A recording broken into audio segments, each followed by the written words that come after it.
where they endure months of perpetual darkness. So they have to use sound rather than sight in order to find their way around. That's Aaron Mooney, a marine biologist at Woods Hole Oceanographic Institution in Massachusetts. He says belugas have really fast hearing, too.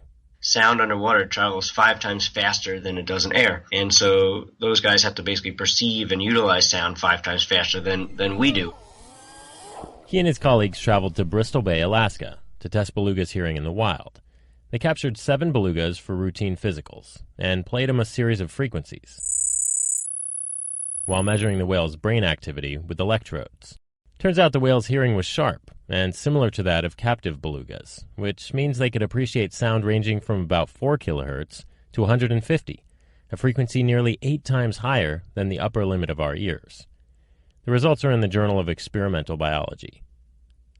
The older belugas tested in this survey still had decent hearing too, but that might not be the case for belugas living in noisier Cook Inlet near Anchorage. There's a lot of military activities, a lot of commercial activities in Cook Inlet, and those animals are known to be declining at a rate of about 2% per year. And we think noise is a major stressor to those animals. And now that researchers know what wild belugas should be able to hear, they can test Cook Inlet belugas to see whether that underwater noise is literally deafening.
In the celebrity vaccine wars, I'm siding with actress Amanda Peet. And comedian Bill Maher, well, I like your show, but when it comes to vaccines, you don't know a punchline from a clothesline. Maher recently tweeted to his Twitter followers, quote, "If you get a swine flu shot, you're an idiot." On his HBO program, Real Time, last week, Maher went head-to-head with former Senator Dr. Bill Frist, who patiently explained why vaccines were, in fact, good. But Maher wasn't buying it. He advocates a healthy lifestyle over vaccines. But polio and smallpox outmatched many robust immune systems. Actress Amanda Peet, meanwhile, has used her celebrity to encourage vaccinations, specifically in response to the alleged vaccine autism connection, for which there's no scientific evidence, but which has some parents afraid of childhood vaccinations. In a letter to a parenting magazine, Peet wrote, quote, "It's irresponsible to suggest that virtually the entire medical community and the CDC and the American Academy of Pediatrics are behind a massive cover-up about vaccine safety," end quote. See you in line for the flu shot.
What makes someone sound sexy? Do I make you Randy? To get a scientific viewpoint, researchers gauged volunteers' responses to different voices.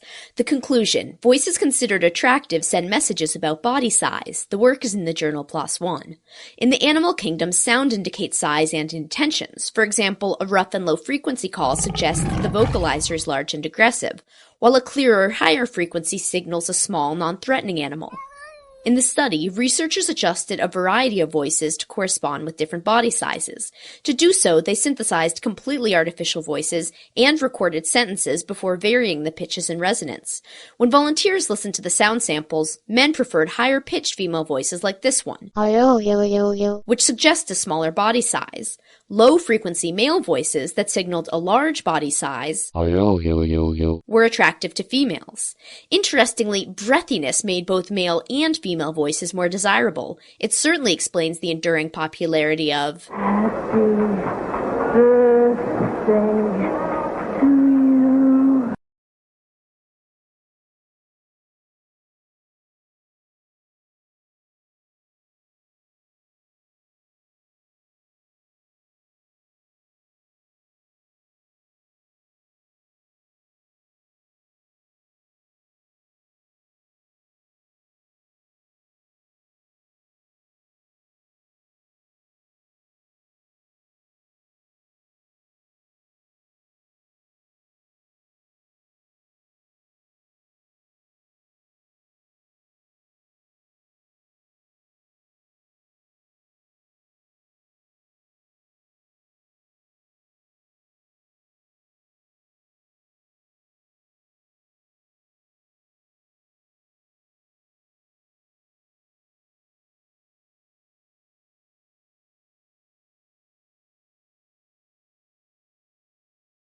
Humans can recognize each other by voice alone. I sound different from other 60-second science reporters, for example. In fact, lots of non-human animals of all types use voices to distinguish familiar individuals, including frogs, fish, lemurs, and penguins. And that unique audio fingerprint extends to a sound you may have heard in the forest on occasion: the drumming of a woodpecker. Researchers recorded multiple drum rolls from 41 great spotted woodpeckers, colorful red, white, and black birds living in Polish forests. They then used audio software to analyze them, and they found that the length of the drum rolls and the spacing between beats varied enough from bird to bird to tell the woodpeckers apart by drumming alone. The study's in the journal PLOS ONE. The scientists say this fact might be useful to woodpeckers in identifying each other, and to conservation biologists trying to tease one bird from another in a recording, for example, to count individuals in a given area. The bird's headbanging could thus do away with that research headache.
That's Generation Zero of Darwin Tunes. It's a website researchers are using to study how listener preferences affect the evolution of music. A new study claims that the taste of the public exerts a force on music similar to natural selection. The findings support the theory that culture and art are shaped not only by their producers, but by consumers, too. The report is in the Proceedings of the National Academy of Sciences. Researchers created short tunes and allowed them to procreate. That is, they'd combine aspects of the parent tunes to produce a new generation of music. User ratings on the Darwin Tunes site provided the evolutionary selection, with only the most appealing tunes allowed to create progeny. The researchers found that quality increased quickly at the beginning. The random sounds rapidly gave rise to something an awful lot like music. Here's generation 600. But after a while, things stagnated. The researchers plan to update the program to drive evolution further. Meanwhile, here's Darwin Tunes Generation 3000.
I once took part in a vodka tasting contest in which participants tried to tell an expensive brand from a cheap one.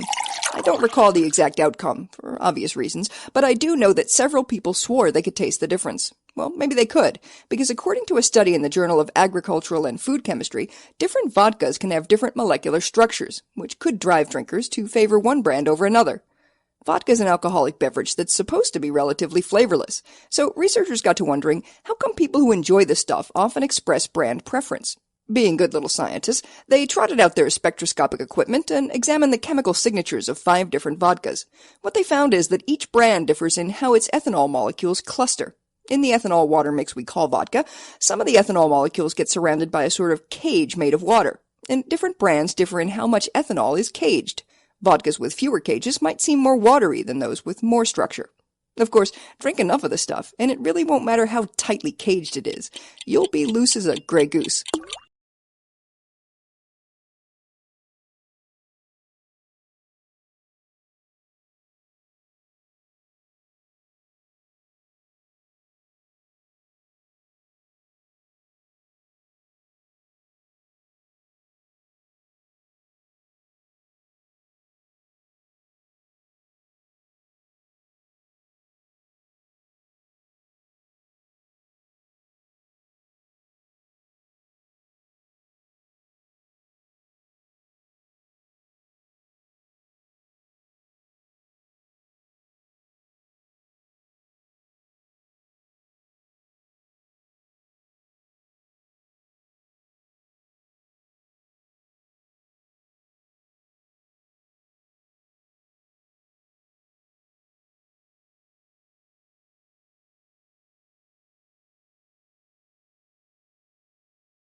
To a female orb web spider, a suitable male can look like a mate and a meal. For these spiders, the dating game has turned into a deadly dance of evolutionary one-upsmanship. The female spider can choose when to cut off intimate relations by eating her partner or kicking him out. This dynamic has led males to an unlikely strategy to make sure they have some say in the matter: self-castration. Males are able to leave part or all of their organ inside of a female, which decreases the odds the female will be able to mate again. But new research shows that when a male leaves his whole kit and caboodle behind, his likelihood of fathering the next batch of eggs is much higher. Why? His parting gift keeps on giving, even after he is gone. This remote copulation technique actually boosts the amount and speed of sperm transferred to the female. The behavior is described in the journal Biology Letters. So, for these unlucky fellas, it is better to have loved and lost.